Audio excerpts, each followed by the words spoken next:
ఆ రోజు date April 18, 1943. ఇంగ్లాండ్లోని బ్రిమింగమ్కి చెందిన నలుగురు టీనేజ్ కుర్రాళ్ళు హ్యాగ్లేవుడ్ అనే ఒక ప్రాంతంలో ఫుడ్ కోసం వెతుకుతూ అలా తిరుగుతూ ఉన్నారు. వరల్డ్ వార్ 2 అనేది ఆ టైంకి యూరప్ మొత్తం విస్తరిస్తూ వచ్చింది. సో ఆ టైంలో ఆ నలుగురు కుర్రాళ్ళు ఆ ప్రాంతంలో ఫుడ్ కోసం వెతుకుతూ ఉన్నారు. వాళ్ళ పేర్లు Bob Farmer, Robert Hart, Fred Payne, Thomas Willetts. వీళ్ళ నలుగురు కూడా అక్కడ చెట్ల మీద పక్షుల యొక్క గూళ్ళుంటే వాటిలో ఉన్న గుడ్లను తీసుకొని తిందామన్న ఉద్దేశంతో అలా వెతుకుతూ ఉన్నారు. అయితే అక్కడ ఒక పురాతన కాలం నాటి ఎల్మ్ ట్రీ అనేది ఉంది. ఆ ఎల్మ్ ట్రీ మీద ఏవైనా పక్షుల యొక్క గూళ్ళు ఉన్నాయేమో చూద్దామన్న ఉద్దేశంతో ఒక అబ్బాయి ఆ చెట్టు మీదకి ఎక్కబోయాడు. కానీ ఎక్కబోతుండగా సడన్గా అతను మళ్ళీ జారిపోయి కింద పడిపోయాడు. అలా కింద పడినప్పుడు అతను చెట్టు ఎక్కిన వైపు కాకుండా అవతల వైపు పడ్డాడు. ఆ అవతల వైపు పడినప్పుడు ఆ చెట్టు లోపల ఏదో ఒక వింతైన వస్తువు అతని కళ్ళని ఆకర్షించింది. అది కూడా చూడడానికి తెల్లగానే ఉంది అండ్ చాలా పెద్దగా ఉంది. అది కూడా ఏదో ఒక గుడ్డు అనుకొని అక్కడికి వెళ్ళాడు. కానీ అక్కడికి వెళ్ళాక తెలిసింది అది గుడ్డు కాదు, అది ఒక మనిషి యొక్క స్కల్ అని. దాన్ని చూసి వాళ్ళంతా కూడా భయపడ్డారు. కానీ ఆ తర్వాత ఒక కర్రను తీసుకొచ్చి ఆ స్కల్ని ఆ చెట్టు లోపల నుంచి బయటికి తీసుకొచ్చారు. అదేంటో వాళ్ళకి అర్థం కాలేదు. సో వాళ్ళు ఆ ప్రాంతాన్ని వదిలేసి వెళ్ళిపోయే ముందు ఆ స్కల్ని మళ్ళీ అక్కడే వదిలేసి వెళ్ళిపోయారు. కానీ దీని గురించి ఎవరి దగ్గర కూడా మాట్లాడకూడదని నిర్ణయించుకున్నారు. కానీ ఆ నలుగురు కుర్రాలలో ఒక అబ్బాయి తన తండ్రికి చెప్పడంతో అతను పోలీసులకి ఇన్ఫర్మేషన్ అనేది ఇవ్వడంతో పోలీసులు ఆ ప్రాంతానికి వచ్చారు. పోలీసులకి ఈ విషయం తెలియడానికి కారణమైన థామస్ విల్లెట్స్ని తీసుకొని పోలీసులు ఆ ప్రాంతానికి వచ్చారు. ఆ చెట్టు హ్యాగీవుడ్ యొక్క మెయిన్ లేన్కి కేవలం 35 యార్డ్స్ డిస్టెన్స్లో మాత్రమే ఉంది. పోలీసుల యొక్క వివరాల ప్రకారం ఆ చెట్టు యొక్క ఎత్తు 5 నుంచి 6 అడుగుల వరకు ఉంటుంది. అండ్ అంతేకాకుండా ఆ చెట్టు యొక్క అడుగు భాగంలో చెట్టు లోపలికి వెళ్ళడానికి ఒక చిన్న మార్గం వంటిది ఉంది. ఆ మార్గం అనేది కేవలం 17 ఇంచుల వెడల్పును కలిగి ఉంది. అంతే. ఇన్వెస్టిగేటర్స్ ఆ చెట్టు నుంచి స్కల్ని మరియు మిగతా బోన్స్ని అన్నింటినీ కూడా గ్యాదర్ చేసుకున్నారు. అలాగే ఆ చెట్టు యొక్క చుట్టుపక్కల ప్రాంతాల్లో కూడా కొన్ని బోన్స్ అనేవి దొరికాయి. బహుశా వీటిని ఏ ఫాక్సెసో ఏ స్క్వెరల్సో ఆ ప్రాంతంలో పడేసి ఉండొచ్చని చెప్పారు. ఫోరెన్సిక్ సైంటిస్ట్ ప్రొఫెసర్ అయిన డాక్టర్ జేఎం వెబ్స్టర్ అనే ఒక వ్యక్తి ఆ తర్వాత ఆ బాడీ మొత్తాన్ని కూడా పరిశోధించాడు. అతని యొక్క మాటల ప్రకారం అది ఒక మహిళ యొక్క స్కెలిటన్. ఆమె యొక్క వయసు సుమారుగా 25 నుంచి 40 సంవత్సరాల మధ్యలో ఉండొచ్చు. ఇంకా క్లియర్గా చెప్పాలంటే 35 ఏళ్లకి దగ్గరగా ఉండుండొచ్చు.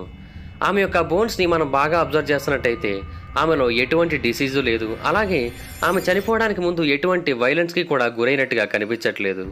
కాకపోతే ఆమె నోటిలో ఏదో ఒక పెద్ద ఆబ్జెక్ట్ వంటిది ఉంది. ఈ ఆబ్జెక్ట్ కారణంగానే ఆమెకి ఊపిరి అనేది ఆడక ఆమె చనిపోయి ఉండొచ్చని చెప్పారు. ఆమెకు సంబంధించిన కొన్ని పార్షియల్ వివరాలని ప్రజలకి కొన్నాళ్ళ తర్వాత రిలీజ్ చేయడం జరిగింది. ఆ వివరాలలో ఏమని ఉందంటే ఆమె ఒక మహిళ, ఆమె యొక్క ఎత్తు 5 అడుగులు, ఆమెకి లైట్ బ్రౌన్ కలర్ హెయిర్ అనేది ఉండేది, ఆమె మస్టర్డ్ కలర్ స్కర్ట్ని ధరించి ఉంది, ఆమె యొక్క షూస్ బ్లూ కలర్లో ఉన్నాయి.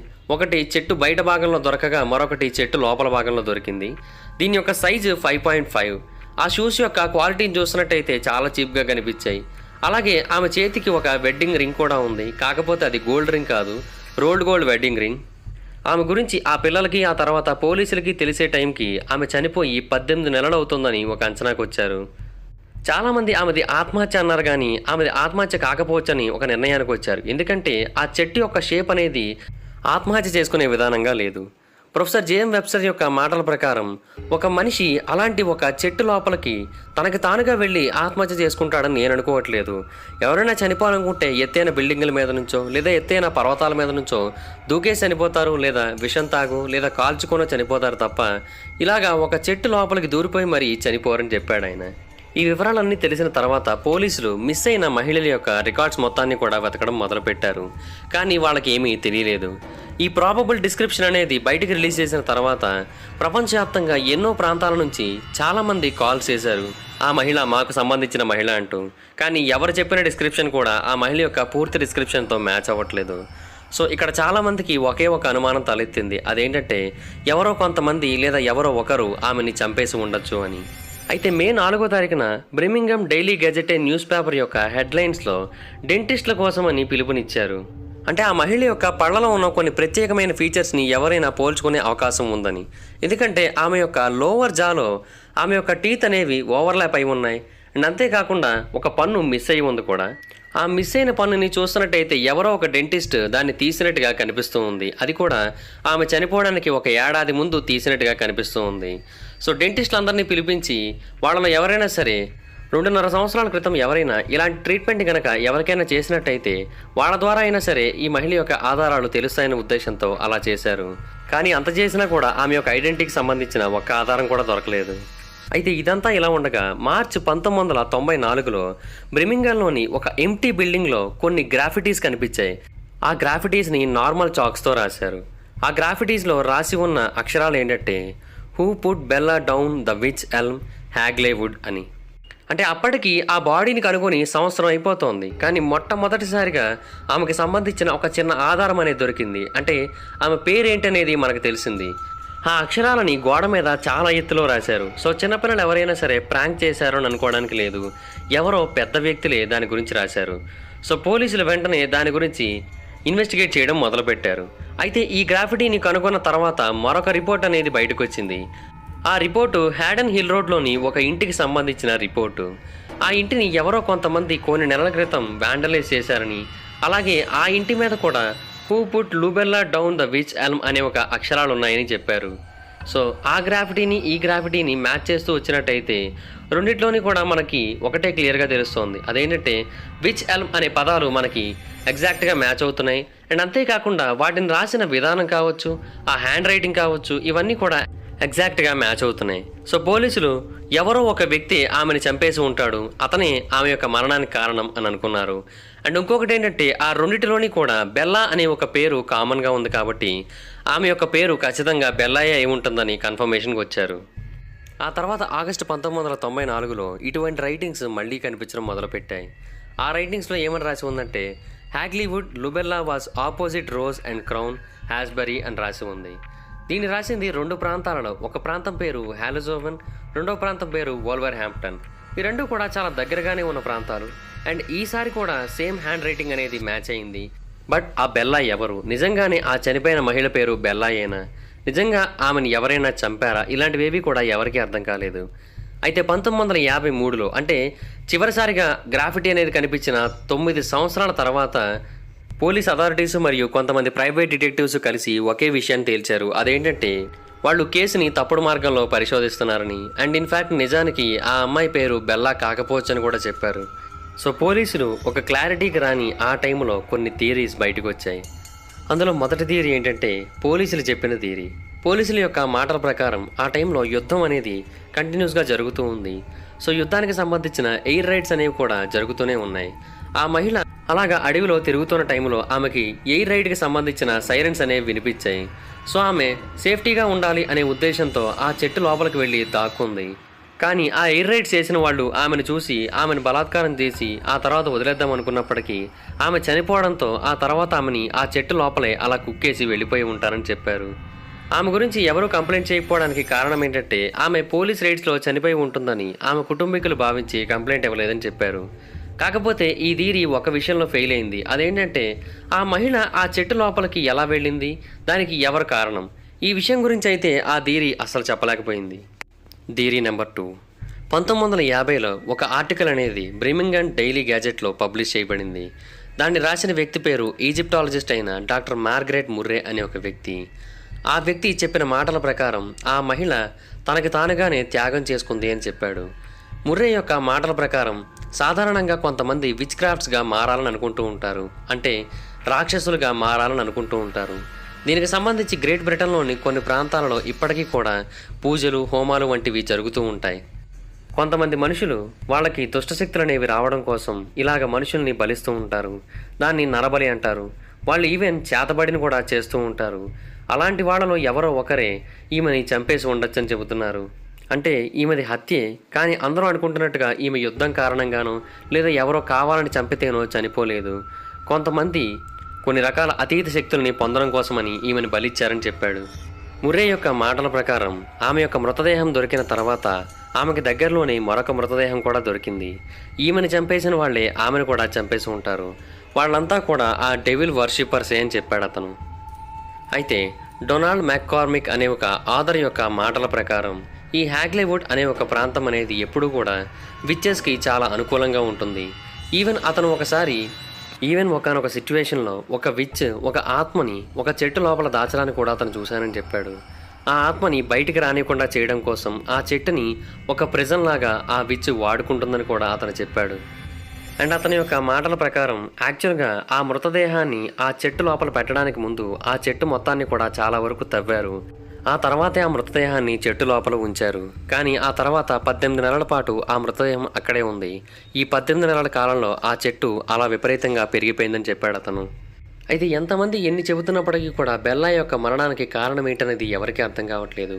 ఆ టైంలో ఒక వ్యక్తి కొన్ని ప్రశ్నలు తీసుకొచ్చాడు. ఆ ప్రశ్నలు ఈ కేసుని మరింత క్లిష్టంగా మార్చేశాయని చెప్పాలి. అతని పేరు మిస్టర్ జార్జ్ ఎల్వెల్.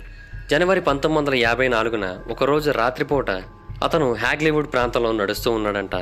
యాక్చువల్గా అతను ఒక బ్రిటిష్ రైల్వే అఫీషియల్, అలాగే స్పేర్ టైం ఇన్వెంటర్, అంటే ఖాళీగా ఉన్నప్పుడు ఏవో ఒకటి కనిపెడుతూ ఉంటాడు. అతను కూడా ఆ రోజు ఆ విచ్ ఎల్మ్ ట్రీ దగ్గరికి వచ్చి చూశాడంట. ఎందుకనో అతనికి అట్మాస్ఫియర్ అనేది చాలా డిఫరెంట్గా అనిపించింది.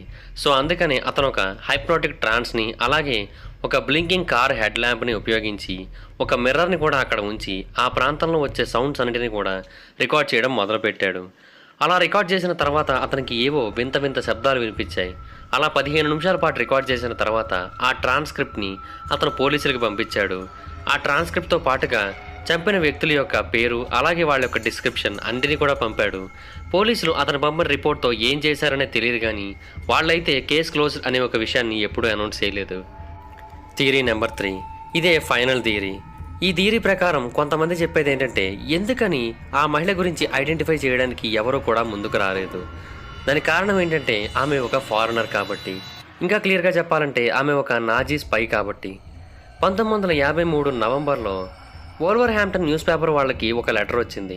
ఆ లెటర్లో ఏమని రాసి ఉందంటే, ఆ చనిపోయిన మహిళ యొక్క ఐడెంటిటీస్ని, అలాగే ఆమెను చంపిన వ్యక్తి యొక్క ఐడెంటిటీస్ని కూడా రాసి ఉంచారు.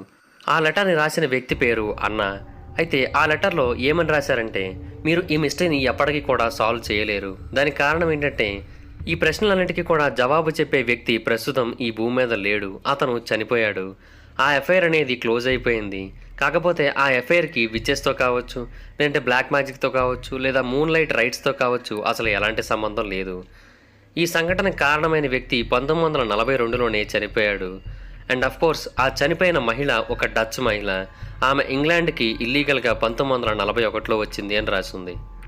అయితే పోలీసులు ఈ అన్న అనే ఒక అమ్మాయి కోసం చాలా వెతికారు. ఎట్టకేలకి ఆమె దొరికింది కూడా.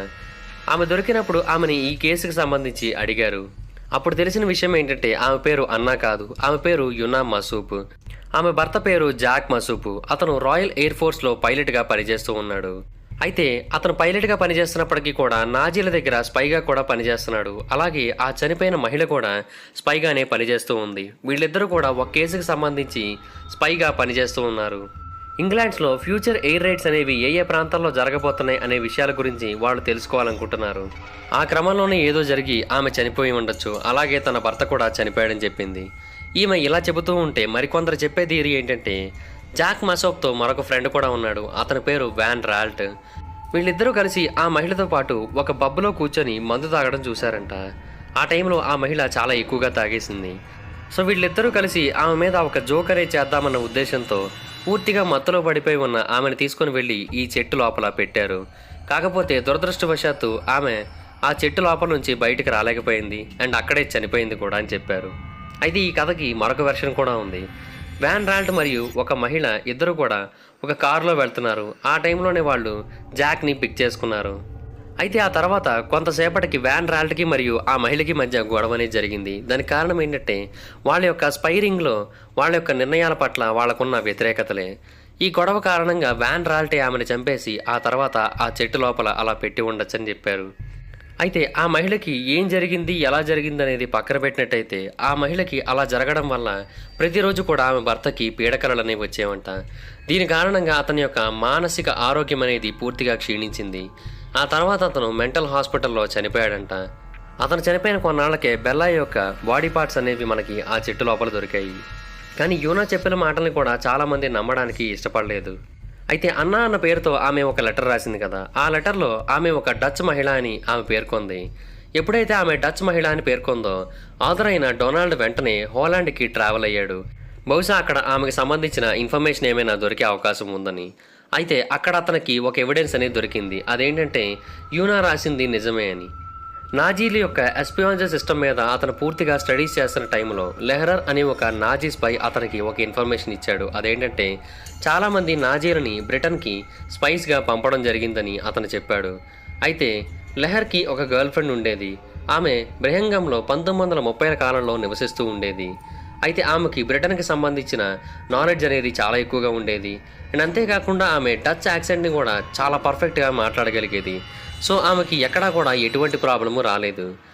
అయితే ఆర్థర్ డొనాల్డ్ యొక్క రికార్డ్స్ ప్రకారం 1941 మార్చి నుంచి ఏప్రిల్ మధ్యలో 5 జర్మన్ స్పైస్ని హోలాండ్ నుంచి ఇంగ్లాండ్కి పంపడం జరిగింది. ఆ ఆపరేషన్ పేరు ఆపరేషన్ సీ లయన్. ఆ 5 జర్మన్ స్పైస్లో ఒక మహిళ కూడా ఉంది. ఆమెకు ఒక కోడ్ నేమ్ ఉంది. ఆ కోడ్ నేమ్ పేరు క్లారా. ఆమెని విమానం మధ్యలోంచే కిందకి వదిలారు. అండ్ ఆమె దిగిన ప్రాంతం కూడా హ్యాగ్లీవుడ్కి దగ్గరలోనే ఉంటుంది. అయితే ఆమె ఆ ప్రాంతంలో దూకినప్పటికీ కూడా ఆమె తన యొక్క అఫీషియల్స్తో ఎప్పుడూ కూడా కాంటాక్ట్లోకి రాలేదు. ఎంఐఏతో జాయిన్ అవ్వలేదు. అసలు ఆమె ఏమైందనేది ఎవరికీ అర్థం కాలేదు. సో మరింత లోతుగా తెలుసుకోవడం కోసం ఆర్థర్ డొనాల్డ్ మరొక ఫార్మర్ నాజీతో మాట్లాడాడు. అతని పేరు ఫ్రాంజ్ రాత్గబ్. అతను ప్రస్తుతం పారాగ్వేలో నివసిస్తూ ఉన్నాడు. రాత్గబ్ ఆర్థర్ డొనాల్డ్కి ఒక ఇన్ఫర్మేషన్ ఇచ్చాడు. అదేంటంటే క్లారా యొక్క బాడీ డిస్క్రిప్షన్ అనేది మీకు ఆ చెట్టులో దొరికిన మహిళ యొక్క డిస్క్రిప్షన్తో మ్యాచ్ అవుతోంది అని చెప్పాడు. ఆ తర్వాత కొన్ని MI5 ఫైల్స్ని డీక్లాసిఫై చేశారు. ఆ ఫైల్స్ని బట్టి తెలిసింది ఏంటంటే ఒక జర్మన్ స్పైని ఇంగ్లాండ్లో 1941లో పట్టుకున్నారని తెలిసింది. అతని యొక్క పేరు జోసెఫ్ జాకోబ్స్. అతన్ని ఆ తర్వాత జైలుకి పంపడం జరిగింది. అయితే అతనికి సంబంధించిన వస్తువులన్నిటిని కూడా బయటికి తీసినప్పుడు అతని యొక్క పాకెట్లో ఒక ఫోటోగ్రాఫ్ కనిపించింది. ఆ ఫోటోగ్రాఫ్ జర్మన్ సింగర్ మరియు యాక్ట్రెస్ అయిన క్లారా బొరెలేది. ఆ ఫోటో గురించి జాకోబ్ చెప్పిన మాటలు ఏంటంటే క్లారా తన girl friend at the same time German spy అని కూడా చెప్పాడు. జాకోబ్ యొక్క మాటల ప్రకారం క్లారా విమానం నుంచి వస్తున్నప్పుడు మిడ్లాండ్స్లో దూకేసింది. ఆమె దూకిన ప్రాంతం అనేది హ్యాగ్లీవుడ్కి చాలా దగ్గరలో ఉంది. ఆమె దూకింది 1941లో. కానీ ఇప్పటి వరకు ఒక్కసారి కూడా ఆమె నుంచి మేము ఎటువంటి ఇన్ఫర్మేషన్ని వినలేదు అని చెప్పారు.